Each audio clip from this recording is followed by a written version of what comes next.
여러분 안녕하십니까? 이어서 광주 MBC 뉴스데스크입니다. 투기 의혹이 불거진 무등산 원효 계곡 관련 보도 오늘도 한 번 더 이어가겠습니다. 원효 계곡에서는 상가 쪼개기도 있었는데 보상을 노린 건 아닌지 의심됩니다. 쪼개진 상가 소유주는 상인회 간부와 가족들이었는데요. 그럼에도 불구하고 무등산 국립공원은 영업 사실을 확인하기 위한 현장 점검을 상인회 간부들과 사전 조율하고 동행했습니다. 우종훈 기자가 취재했습니다. 이미 철거가 이루어진 무등산 원효 계곡 상가 부지입니다.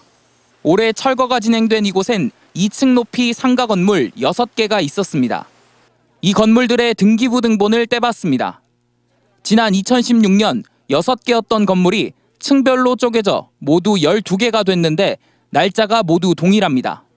이처럼 건물 1층과 2층은 각각 다른 사람의 소유가 됐고 소매업 등으로 등록돼 영업보상과 이주단지 분양권이 주어지는 생활대책 대상이 됐습니다. 쪼개져 12개가 된 상가는 지난 2017년 대부분 기념품 등을 파는 소매업으로 등록됐는데 이 시기는 원효 계곡 상가들의 사업자 등록 건수가 3배 가까이 증가한 때입니다. 그런데 상가 소유주 대부분은 상인회 간부의 아들과 딸 등 친인척과 지인이었습니다. 또 다른 상인회 간부는 사업자 등록을 하지 않고 있다가 지난 2017년 본인과 가족 명의로 된 상가 3곳을 소매업으로 등록해 보상 대상이 되기도 했습니다. 매점 허가가 늘어나가지고 전부 다 회장, 총무 대책위원회에서 너무 많이 가져가 버린 것 같아요. 이를 포함해 이른바 유령 매점 등 대부분 상가는 영업 사실이 인정돼 보상을 받았는데 영업 사실 확인을 위한 무등산 국립공원의 현장 점검은 모두 상인회 간부가 동행한 상태에서 이루어졌습니다.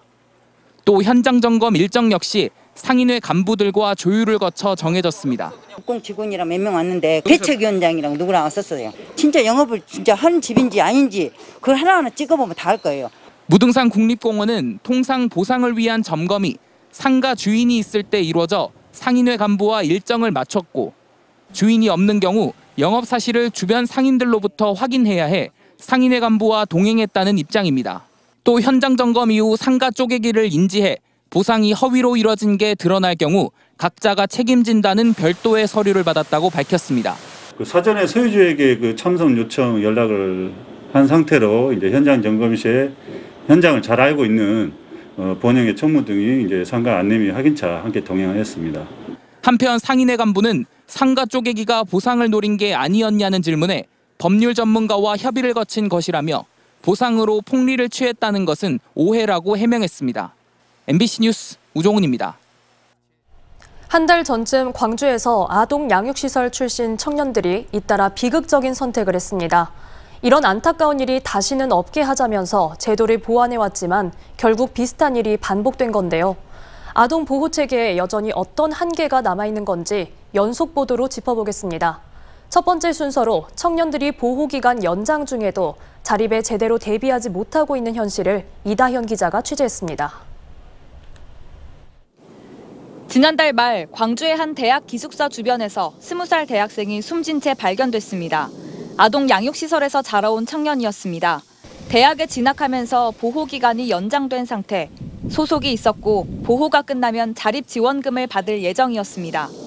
하지만 이런 지원책들은 끝내 홀로서기의 두려움을 없애주진 못했습니다. 5%에서 1%의 모범 케이스 아이들 하나예요, 그 친구가. 우리나라 아동 보호 체계의 붕괴를 증명하고 있다. 지난 6월부터는 바뀐 법에 따라 보호기간이 더 길어졌습니다. 별다른 조건 없이도 성인이 된 이후인 만 24세까지 보호기간 연장이 가능해졌습니다. 연장 기간 동안 코앞에 닥친 보호 종류와 자립에 더 대비할 수 있어야 하는데 정부 차원에서 별도로 만든 실질적인 교육 프로그램이나 지원은 아직까지 없습니다. 어떠한 준비도 없이 어떠한 대비도 없이 24세를 늘려놨습니다. 안정적인 일자리를 가질 수 있는 훈련, 인턴십의 기간들이 필요하다고 생각하고요. 끼니 해결이나 공과금 납부 등 기본적인 살림에 익숙해질 시간조차 없다는 점도 현장에서 겪는 현실적인 문제입니다. 아동에서 청년으로, 나이로는 성인에 접어들어 생활 패턴이 달라진 보호 연장들이 어린이나 초중고등학생들과 한 공간에서 단체 생활을 하니 서로 불편해지는 경우도 흔합니다. 본인도 모르게 무슨 뭐 연체가 돼버리고 이러니까 와서 그런 하소연들을 많이 해요. 사실 어른들도 갑자기 혼자가 되면은 아주 어려운데 이 아이들은 더 그런 어려움을 겪게 된다는 겁니다. 자립에 도움이 될 수 있는 프로그램들이 준비돼서 연장되는 게 훨씬 아이들한테 도움이 된다. 이대로는 아동 양육시설 등 보호체계와 단절되는 시점만 뒤로 미뤄진 것에 불과하다는 비판이 나옵니다. 무방비로 세상에 나와 고립감과 부담감을 호소하는 목소리는 반복될 수밖에 없습니다. 우리는 쉴 수가 없더라고요. 계속 달릴 수밖에 없더라고요. 그게 저는 가장 힘든 점인 것 같아요. 보호기간 연장이 반쪽짜리 개정으로 남지 않으려면 양육시설 등에 있는 아동이나 청년들이 자립할 준비를 서서히 해나갈 수 있도록 후속 대책이 마련돼야 한다는 지적이 제기됩니다. MBC 뉴스 이다연입니다. 스스로 철제 감옥을 만들어 옥수의 농성까지 이뤄졌던 대우조선해양에 이어 현대사모중공업에서도 사내하청 노동자들이 집단 작업 거부에 돌입했습니다. 위험한 작업에 대한 충분한 안전조치를 요구하며 노동당국에는 특별 근로감독도 요청했습니다. 박종우 기자가 취재했습니다.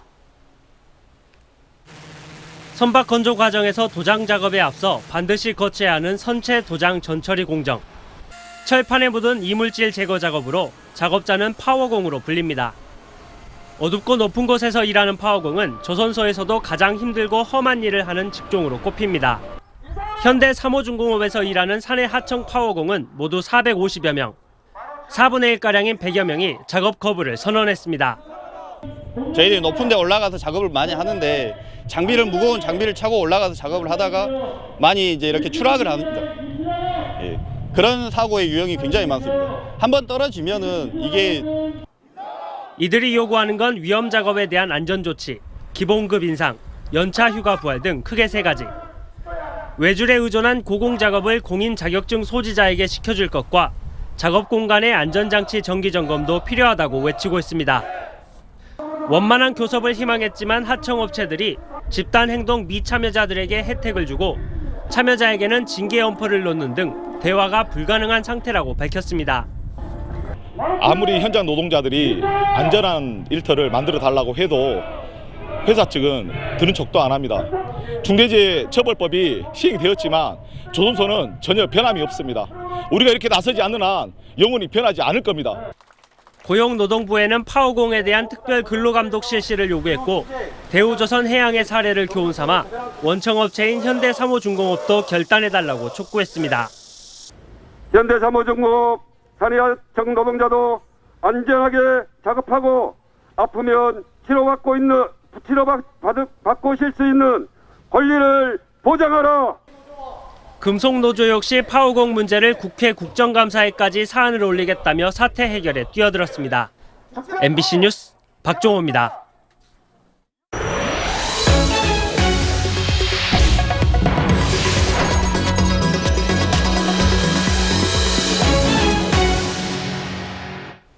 기아 타이거즈가 충격의 7연패에 빠지면서 가을 야구 진출에 빨간불이 켜졌습니다. 무기력한 타선에다 집중력 부족, 투타의 엇박자 속에 이번 주 기아는 LG, 그리고 한 게임 반차로 무섭게 추격하고 있는 NC와 운명의 3연전을 치릅니다.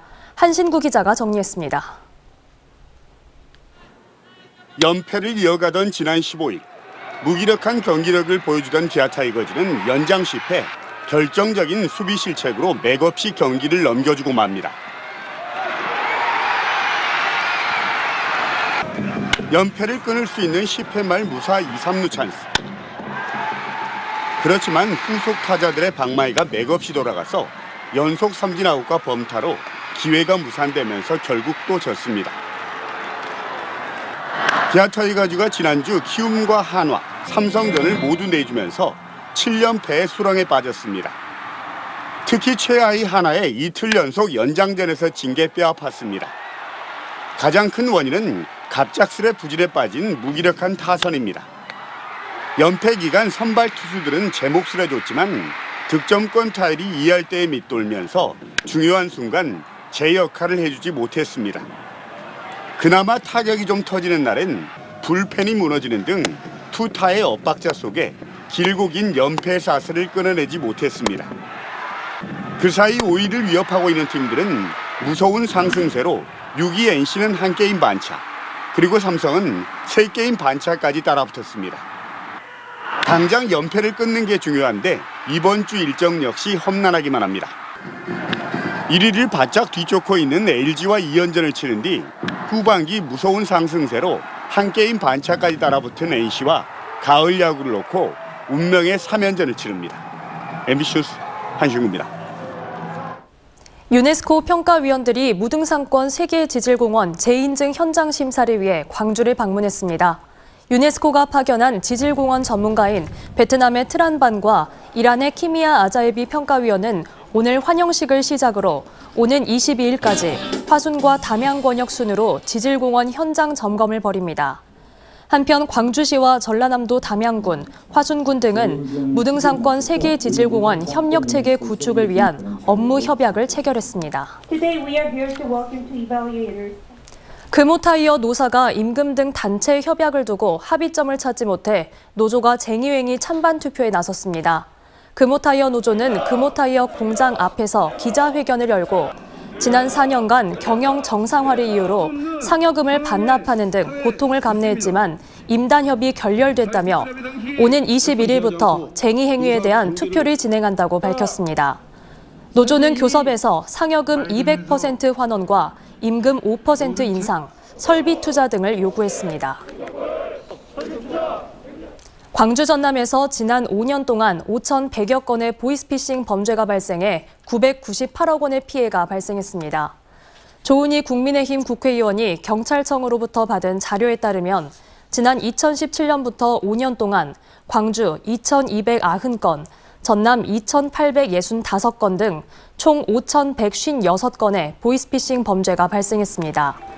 특히 전남에서는 2017년 445건에서 지난해 644건의 피해가 발생하는 등 해마다 피해 건수가 꾸준히 늘고 있습니다.